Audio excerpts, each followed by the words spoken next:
Hi, today we're going to go a little deeper into the jungle. I know that last video I posted about the jungle was a little superficial, it was a little bit of an overview.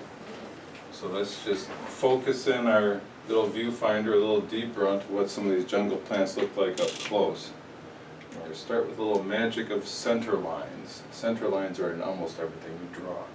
So if you want to do a big leaf plant, we're going to start with the center line on a leaf.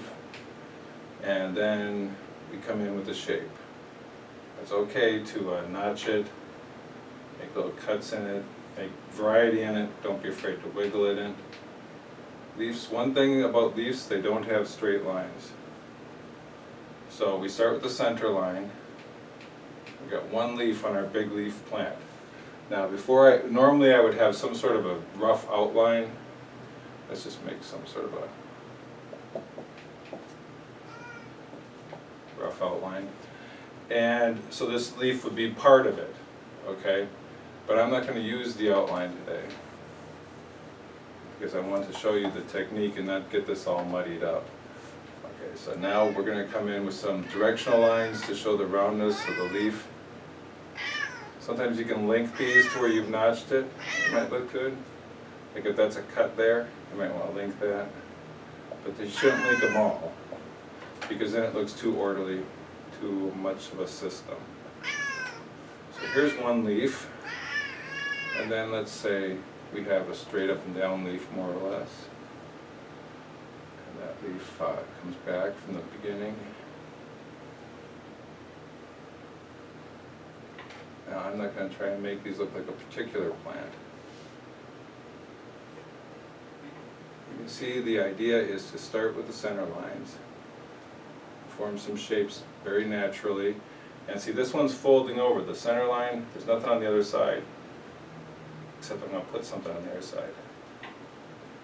Part of that's going to be shadow.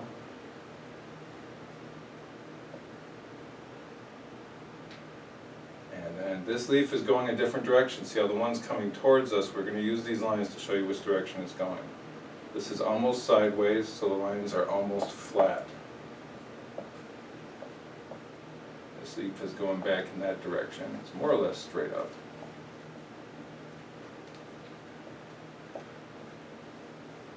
And we're going to have a leaf coming over here, a leaf coming over like that, coming right out like that.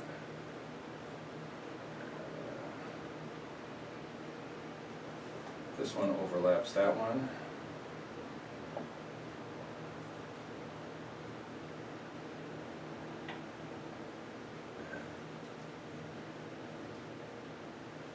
It's a broken leaf. And this one comes over like this. I'm not really showing the bottom of anything here. Let's see.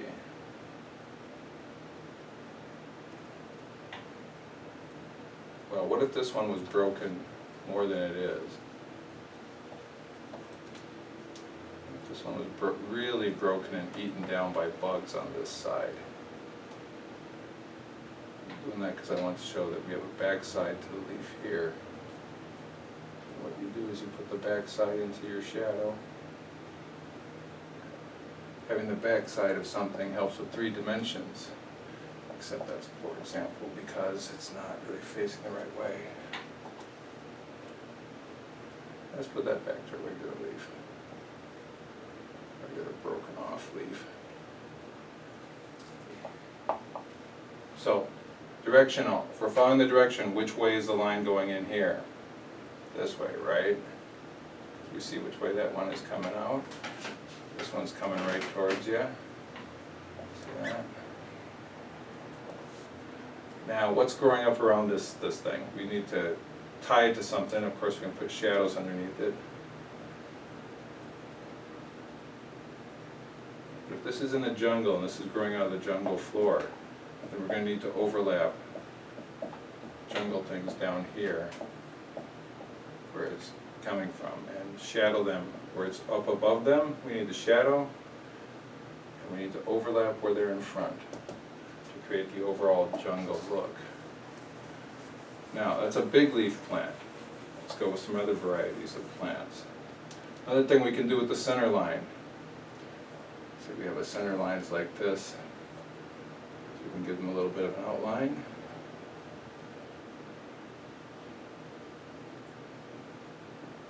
And then we can fill that in like this.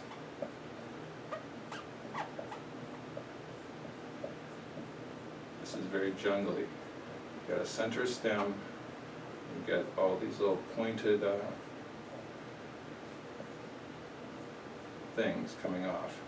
And on this side it's hanging. This is a perfect place to show back sides, because on this side they're hanging. Let me show the back side of it coming in. It's hanging, and there's back sides underneath there. But see, you don't need to have one leaf coming from your center line. You can have all sorts of little spikes coming off your center line. And when you do a whole pattern of these, it can create a very jungle-like effect to have all these things, especially if you mix them up with some other things that are not like that. Now, what's another type of leaf? I can show you a Jesse Marsh effect. Jesse Marsh used to draw Tarzan for Dell Gold Key. One of his effects was to have these big sort of flat leaves growing up, growing low to the ground. And he would put a whole bunch of them in there like this. It'd be like a whole confusion of them. A little area of the jungle where this type of plant has overtaken. And then once he had the shapes of his big flat leaves in, he would vein them out with these veins. And you just want to connect to make lots of Ys. Don't try and force it. It's okay. This is nature, so it's more important that it look natural than that there's any sort of orderly system to it. The orderly systems in nature are all an illusion. Everything is pretty random. So once he had the veins, then what to make it look cool is he would reverse every other one. Just let me get some more veins in there. I'll show you what I'm talking about. I'm rushing this, obviously. So if the one in front, the veins are black, then the one behind it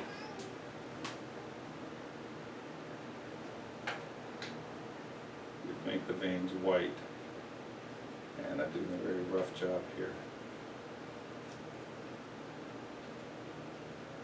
If this one behind it has white veins, and the one in front has black veins, nothing racial there. And then so this one is white, and this one back here is black. See it? I just do it with the, just fill in the blacks so you get a better idea. So this one is white again.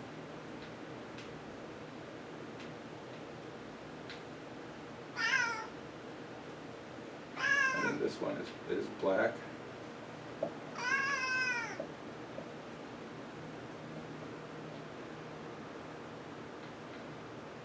You can see how by alternating the lights and the darks here, we're getting a very nice, interesting jungle effect, just by alternating lights and darks and veining. And you can also use this trick for top side, bottom side of leaves. If you have a leaf that is turning over to where you see both the top side and you see some of the bottom side of it. That's not a good example. Okay. How can I turn this? We have a leaf. The leaf is bent. There we go. The leaf is bent, right? So if you're drawing this in close-up, here's your stem, center line goes around there, center line coming back here. We can draw the veins on the front, and then when we're doing them on the back, we do the veins in contrast. We do the veins as white, the opposite of the front. So you get the idea for the effect there. Another thing you want to do in the jungle is put in grass. Grass, you can't draw grass, you know, 1, 2, 3, you'll spend forever drawing blades of grass. Grass grows in clumps, and it's not uniform like lawns, not in the jungle. So what we're going to do is we're going to constantly change direction when we're growing grass. Grass always grows one way, or it grows the other way. It never grows like this. Lawnmowers create the illusion it grows like that. Okay, so when you're drawing grass, be always, especially in the jungle, be always changing direction on it. And as you work it up, you'll have light spots, dark spots in your grass. But be always changing direction on your grass. And you can put some that are more the same direction, but as long as they're contrasted by some that aren't.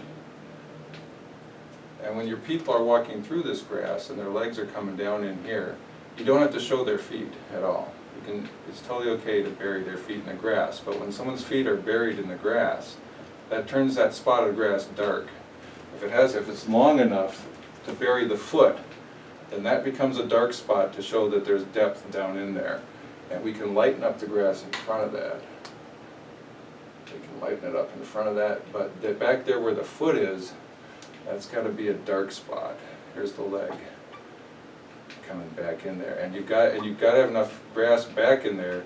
If the foot's coming out here, you've got to have enough. Make sure there's enough back in there to cover the foot. It's not like the foot disappeared. The foot is still there. So then, once we have the dark spot for the foot, we can vary up some more light spots.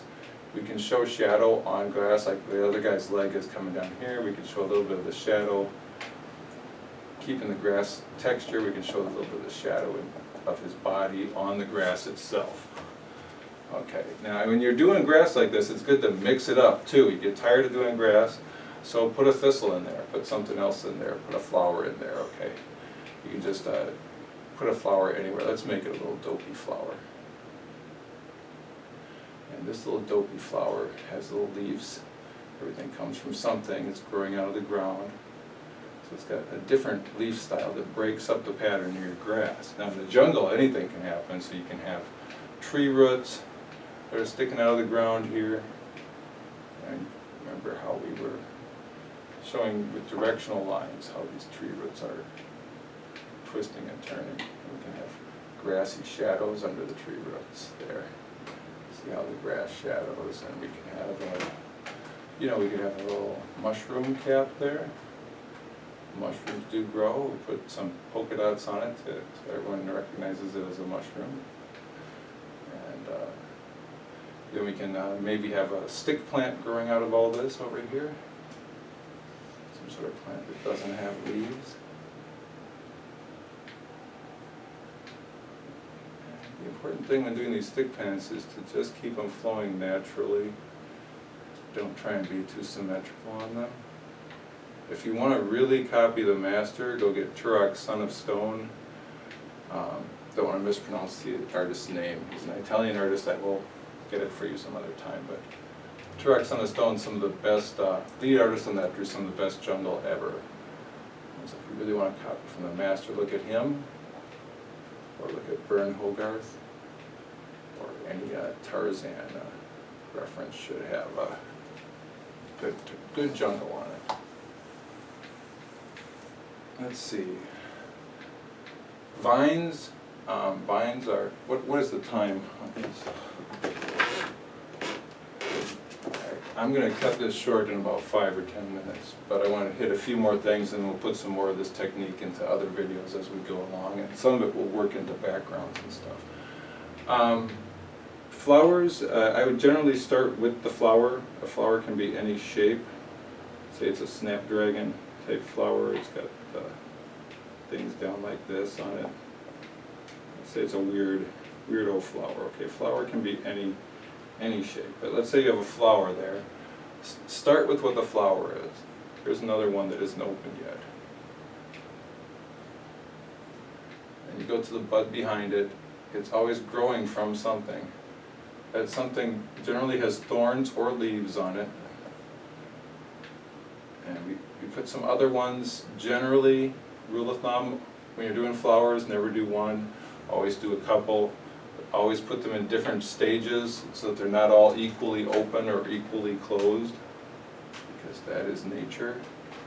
And then when you're drawing the stems, you want to cross them a lot. You don't want them coming up in a row. You don't want them coming up like a picket fence in a row. Okay, you want them crisscrossing over each other, back and forth. And if you don't know how it all starts in the ground, you can always cover it up with some grass and other things. The point is that you want to have a lot of flowers if you're going to have flowers. You want to have them appear to be blooming. Okay. If, just a few minutes more here, then I'm going to split some of this into a different video. When I was doing the jungle tree before, I'm sure there were a lot of questions about what I was exactly doing on that bark. So let's just take an outline here of a tree branch. And we're going to have another one. Everyone can see that when I'm doing these branches, I'm just making this up, right? The problem people run into is after they've done their branch, after they've made up their outline, they spend a lot of time agonizing over this. They're like, should it have been that far or should it have been this far? I don't know. And they spend a lot of time agonizing over that outline. They finally get that outline the way they want it, and then they say to themselves, well, now what? Well, now what indeed? You've just invented an outline from thin air. So now you have to invent the three-dimensionality of it from thin air. So what we have to do immediately is just start dividing up that space in between the outline. And a good place to start is with something that's forward. So I'm looking at this curve right here, and I'm thinking this part right here is forward. Okay, so see how I've identified and isolated that spot. Now, if that's a forward spot, then this part probably curving. See, that is like a big part that's curving. It's kind of hard to explain, but you can see better than I can explain it. Now, if this part is coming under here, you can go that way, but it's getting very fat here, so we're going to want to divide it like a knot hole or something, or not a knot hole, but a weird little shape there. And we want to just divide. We're going to break up this space. How are we going to break it up? The same way we did the outline. We're just going to make it up as we go along. So now that I've divided that, see how I'm not following, my division is not equal inside there. Go into the curves that you have, work with what you've got. I created these lines here, so use the curves that you have already made and make them into something. Okay. So we're making, you see how we're making the bark come to life. It's twisting, it's turning, it's going ahead of things, it's going behind things. We're making this bark live now. And this is just using one bark technique. Of course, there's many bark techniques, but don't forget that when you're doing these trees, that if you made it up, then it's the correct shape. Okay, if it looks right, it is right. We can have little deformities, things that go the wrong way. Okay, I think you're getting the idea on this. So, when you get to the point of adding leaves, then you're going to want to add them in clumps. And sometimes your leaves might go in front of things. There might be a big clump of leaves right here in the foreground, detailed leaves, just so that people get the idea that the point of view is not set back behind a plane of glass. But so then you're going to divide, you're going to create clumps for your leaves. And you're going to be blocking and losing part of this drawing, believe me. So don't work it out too much before you figure out where your leaves are gone. It's horrible to waste time drawing something that you're then going to erase because something else is in front of it. But so that's a better idea on the bark. Once you get that, if you want to come in and make it dramatic, then you want to come in, I'm picking up instead of putting down ink here. You want to come in and look at what you've done and add some heavy shadows to the undersides of things. Okay, that's always, black is your drama color. It's always more dramatic if you put some shadows into the undersides of things. But so that's a little deeper into the jungle right now. I'm going to call my director Anya over to stop this DVD, and we will be using all this, and a lot of this will be worked into backgrounds of other videos, and we'll talk about it as we work it into backgrounds of other videotapes. But for today, thanks for going a little deeper into the jungle. Go ahead and cut.